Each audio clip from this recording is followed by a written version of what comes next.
Of course, there have been a number of high-profile cases of people in jobs who've talked about their faith in ways that have got them into trouble. And that means that many people in their workplace are afraid of talking about their faith to others or inviting others, especially if those others may belong to another faith. It's really interesting, isn't it, over the past kind of 50, 60 years, how the environment around Christianity has changed so dramatically. To think maybe in the 50s and the 60s, that to have said that, that we would have, kind of been criticised for even mentioning faith. And now the environment has changed dramatically. And I think, wow, what an incredible change over the past 50 to 60 years. And it's almost as if crept up on us bit by bit by bit. And in one sense, is this a reason why not to invite? Well, no, it's almost as if we're going back to early church times in many respects, when the environment gets a little bit more difficult, for Christianity. Can you see it getting worse in this country?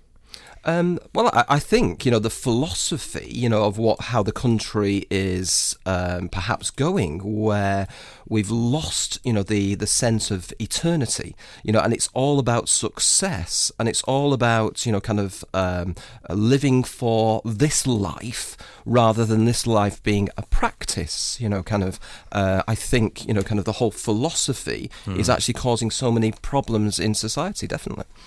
How far would you go in inviting a non-Christian colleague to a church service? I mean, do you pursue it if they say no? Do you try and be nice to them beforehand, or will they see through that? I mean, you've got to have some kind of a relationship with people to feel you have the right to ask, don't you? Well, interesting, in the book Creating a Culture of Invitation, I make the case that actually it's God that's doing the inviting, not us. We're just merely the posties. We're the postmen, postwomen. Yeah. So I'm not that interested in actually we must invite everybody. I don't think that's correct.